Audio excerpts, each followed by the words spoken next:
they're supposed to win the World Series. They spent $100 million on two guys last year. 100 million, a billion, you mean? A billion. Oh, I'm sorry, a billion. Sorry. A billion. 1 billion. Hang on, let me say that one more time. $1 billion. And I'm in love with the good life. Can't give it up. Make it to the top. Keep climbing. I wanna live it up. The good life. I'm coming up. I'm coming up. The good life. Good life. Oh, good life. Good life. Good life. Boom, coming in hot, Chitchy. What's going on, brother? What's up, dude? You're coming off high. First of all, show yesterday was great, dude. We got a lot of feedback. We saw all your feedback. Tried to get back to all of you folks, but Sean Casey was on an like, what is it? Not adrenaline, inspirational bender yesterday. That's right. I was inspired yesterday. Yeah. I was. And then you took it straight to a concert, dude. Dude. Bro, have you seen Springsteen lately, dude? The guy's 75. And what's incredible is I was thinking about this morning. I was talking to Bill Crawford on WDVE, and we were talking about how, like, guy's 75 rocking out on stage, bringing it every second. It doesn't stop, dude. New guitar, bam, bam, new different song. I can't take it. I got to sit down. I'm like, I got to sit down. My back, you know what I mean? This guy's rocking at and dude, he was, I love what I love about Springsteen. It's almost like Pearl Jam. The Pearl Jam fans that go there, they want to hear the songs that nobody knows. Right? And that's what they love. That's the true Pearl Jam fan, wants to hear the songs that the mainstream the 10 and Vitology Pearl Jam doesn't know.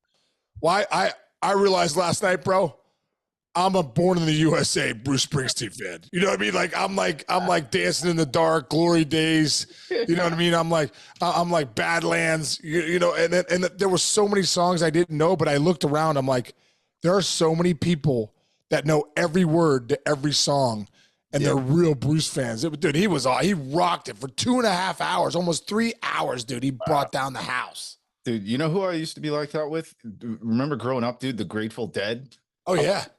I'm like a closet Grateful Dead head, but not really. Like, give me their greatest hits albums. I'll do, but like a 35-minute Fire on a Mountain. I wasn't really going to a show to see people tweaking out in the corners, but it's the same way. Like everyone on the mushrooms, like, hey, here's a great. No, dude, the Dead's awesome too. But that's what I mean. Like Fish, the Dead, Pearl Jam, and these artists that are such great singer-songwriters that have so many songs and so many albums. Yeah. The true fans know every song. There's a dude next to me, Chinch.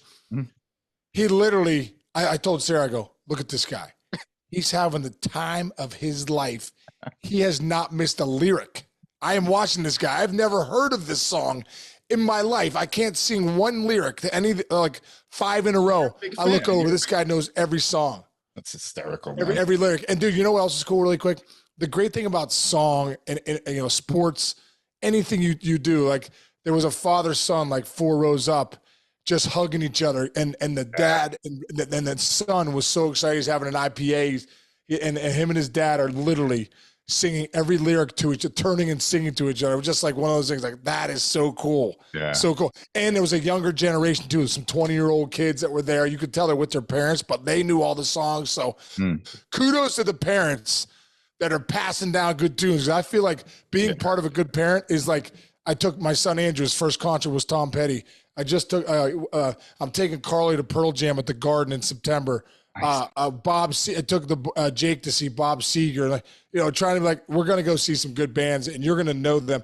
And my daughter Jillian is like 14, but she knows every Pearl Jam, Springsteen, Hall & Oates, all the good bands, Tom Petty. That makes you a good dad out there. That absolutely makes you a good dad. Get on it, folks. There you go. All right, dude, let's get into it. I'm looking at the standings today, and I was like, holy Stromboli, bro. Yeah. NL West, okay? The Los Angeles Dodgers are 71-51, and in any given year, that's pretty darn good. They're in good shape, right? Yeah. The Dbacks and the Padres, identical records, 69-53, They are both only 2 games out. I'm just looking at the last 10 games. Arizona and San Diego, both 9-1. Dodgers go 6-4, and they lose 3 games in the standings, dude. What's happening here? This is big time. This is great.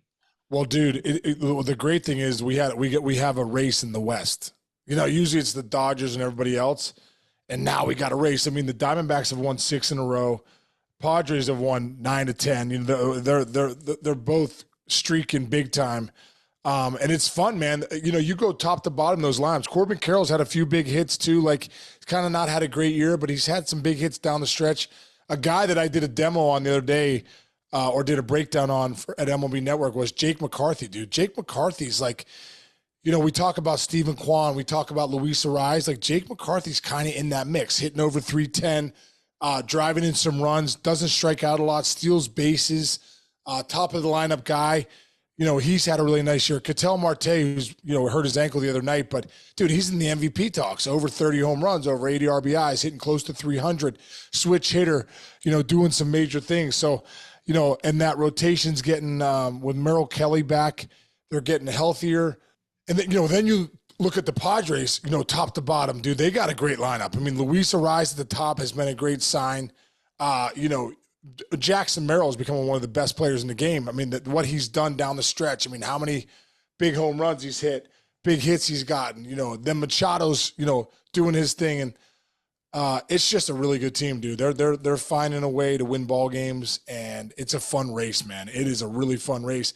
I was just talking Pirates this morning. They've lost 10 in a row. 2 weeks ago, we were talking about the Pirates, the Padres, the Diamondbacks. But we talk about this is a sprint. This is a sprint, not a marathon part of the season. And if you sprint in the wrong direction, you're in trouble because you're going to lose time. So the Buccos have lost 10 in a row. They are in big time trouble. Yeah, the Mets are struggling. All those teams are kind of like, you're in that middle of the pack. You got to make your move now, otherwise it's over. Yeah. Like, the one other thing too about the NL West to me is like, all 3 of those teams are like, they're rootable. Like I'll be excited for whoever gets in because it's going to be a big party for all of them. The Dodgers are the one with the pressure, to be honest. Like, the Dodgers can't be smiling too much because they got to be, you know, they're supposed to win the World Series. They spent $100 million on 2 guys last year. 100 million, a billion, you mean? A billion. Oh, sorry, a billion. Sorry. A billion. 1 billion. Hang on, let me say that one more time. $1 billion. Bro, for Yamamoto, who hasn't really pitched that well, or hasn't really pitched that much, and Ohtani, who obviously has a good chance to win the MVP. So he's been great, but also he hasn't pitched at all either. So yeah, can you imagine if the Dodgers spent $1 billion and they lose? Oh, if that happened in New York, are you kidding me? Boston, heads are rolling, dude. Heads are rolling. Heads are rolling. All right, let's stay in the NL, and this is such a bummer. Such a darn bummer, man. Christian Yelich announced himself yesterday, and then the Brewers followed up.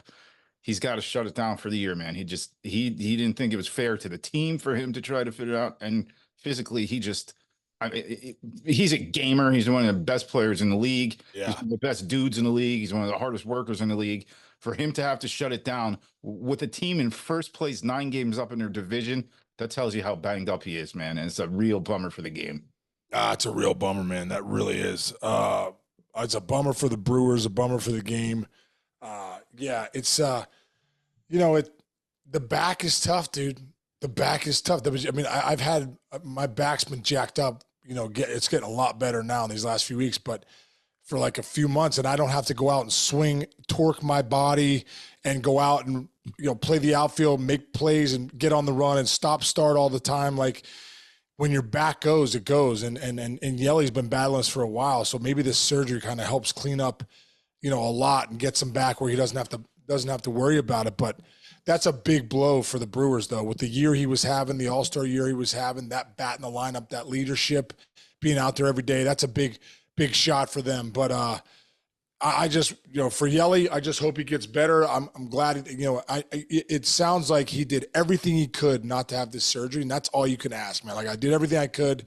This is the last option. And so for him, it's just, hey, get the surgery, get healthy, get ready to go for 2025. I totally agree, man. And dude, it really stinks getting older, man. I played a baseball game with a broken nose one year, and the other day I went to lift to grab like a high coffee mug, and I have had this pain in my rib cage for 5 straight days, dude. I'm not kidding. And I'm like, I didn't even know what hurt was. I didn't know injury hurt when I was a kid. Now I make a left turn too quick, I'm out for like 3 days on my couch, let alone playing like 162 baseball games, man. So you feel stinks. One thing you realize when you get older, use it or lose it. If you're not walking, if you're not like maybe even jogging a little bit, or lifting weights, like use it or lose it. Your body will be like, yeah, we're gonna just shut down on you. So you got to keep going. You got to stay strong. You actually have to use it or lose it. It's the bottom line. Yeah, exactly. To the opposite end of the spectrum, let's talk about 2 young men who literally probably leap tall buildings in a single bound. We have a head-to-head matchup and a team-to-team head-to-head matchup this weekend that is everything, Sean. It's the Reds, it's the Royals, it's Elly de la Cruz, it's Bobby Witt Jr. I am super fired up for this, and the Reds are coming. You said, you're into them. This is a big, fun, cool series coming up here. Wow, what I love about this series is the best thing is these teams are still in it. So when you're still in it, and then you get superstar players like De La Cruz and Witt, 2 young superstars that going head to head, it's just going to be an incredible series. I'm really looking forward to it. And, you look at these guys, 2 of the same type of skill sets. Both of them hit for power. Obviously, I think Witt's a better hitter at this stage, overall hitter, but they both hit for big power. They both are 2 of the best base runners in the game as far as stolen base goes. These guys are electric speed. They're the guys, there's certain guys in the game that you want to pay to see run. You're hoping Bobby Witt Jr. or De La Cruz hits a ball in the gap because you want to watch them run, because what's usually a double for most people, that's the triple for these guys. You know what I mean? So and just the way they play the game hard. They play it with a confidence. They play it with a passion, a smile on their face, a love for the game. Their teammates love these guys. So if you're a baseball fan for this weekend, lock into this Reds Royals series, because watching Elly de la Cruz and Bobby Witt Jr., we're watching 2 of the greatest players of this generation. I agree. You know what this is? This is like a no pee break series. You know what I'm saying? Like, right. when Bobby Witt or Elly get to the plate, you got to watch their bat. You can't go take a pee break. Can't go to the concessions. But then when they get to first base, you can't go to the bathroom. You can't take a break because you want to see what they're going to do on a base pass. So it's a no pee break series coming up between these 2 teams. I'm really fired up about it. And dude, in the standings, let's see, wild card, the Royals are right in it. They're basically in that last spot. And the Reds are just 4 out, dude. 4 out. They've won 4 in a row, 7 out of the last 10, even better than that, like in a longer stretch. But I mean, let's dive in a little bit more on the Reds, dude. What has been making them turn it around a little bit this last? Well, I think their lineups, swinging the bat, better. I think that's a big thing. I think the pitching's been really good. I think the emergence of Hunter Green is one of the best in the game. Now you're relying on him every 5th day to kind of go out there and get things done. But I mean, when you look at that lineup, top to bottom, Jonathan India is starting to swing it a little bit. He's scuffled for a few weeks. De La Cruz has always been doing it and Tyler Stevenson's having a nice year. Friedel hit a couple bombs the other day. Spencer Steer's old reliable, just up and down. Jake Fraley, Candelario, they got some good players in that lineup. The bullpen's been pretty good. I just think the biggest thing is, dude, they haven't made a run yet. They have gotten to 500, then they lose 4 or 5. I want to see if they can get to 500 and then make the run, just like the Padres and the Diamondbacks did. They were sitting around 500 all year, and they made the run when they had to make it. I mean, rally off like 8 in a row, 7 in a row. All of a sudden, now you're not only in it, you're leading. So I think the Reds are right there, dude. I actually think they haven't made a run all year. I actually think they're about to make a run. I like that. And on the flip side for Kansas City, an X factor, I mean, everybody's talking about Bobby Witt because he's having one of the greatest seasons ever, and he's so young and so cool and all that. X factor for the Royals, man. They got a guy named Sal Perez, who I think is starting to push. Like, we're starting to look at super duper Hall of Fame conversation here. He's hitting 277 with 22 bombs, 79 ribbies, dude, 810 OPS, and he has been there. He has done that. And, you get a mix of guys. You get the upstart young guys who are banging like Bobby Witt, and you got that dude as your anchor for the Kansas City Royals. They could even still win the division. They could do everything. They are right in the mix of things right now. No, they really are. And what about your boy Vinny Pasquantino? Hey, Vinny. Oh, dude, Vinny's having a nice year. Don't sleep on Vinny's 85 ribbies, 17 bombs, 85 RBIs, dude. Come on, like that's why he's hitting after Witt, so he's giving him some protection, no doubt about it. But yeah, you're right. Sal Perez, man, if he keeps going the way he's going, I think he's Cooperstown bound. Almost 300 home runs, almost 1,000 RBIs. Probably needs another couple good years, but man, he's aging like a fine wine. And you don't think sometimes how big he is. If you've ever been next to Sal Perez, this guy's huge, man. 6'3", 6'4", big dude.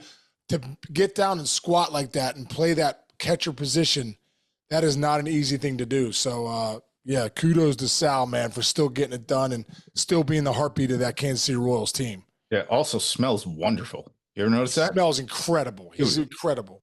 I would say the two guys leading the league in two Hall of Fame smelling guys. I'm saying this. I'm confident enough in myself right now to say this.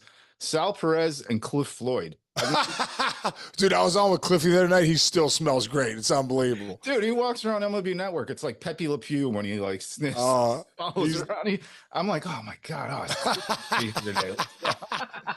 Yeah, man, dude, he's the best. Bro, I honestly, I've asked Cliff, what are you wearing, Cliff? He'll tell me. Then I try to put that stuff on. I can't do it, dude. First, it gives me a headache. Second off, I just can't roll like that. I don't know what's going on. Even Sarah's like, you should try this new thing. I'm like, nah, I'm good. Just native under the armpits, little aftershave. I'm rolling. There you go, dude. I'm the same way, man. It's the pheromones, man. We don't got them like some. Yeah, I know. I love it. All right. Well, on that note, I don't know how to go from there. We should just say goodbye. Well, man, that means it's going to be a great weekend, Chich. That's what it means. It's going to be a great weekend. Everyone's going to have an incredible time. And if you wear nice cologne, wear it for your lady this weekend. Have a great time, guys. That's all I can say. All right, brother. I'll see you on Monday. Everyone out there, thanks for listening to us. Appreciate you big time. And we'll see you all in a couple days.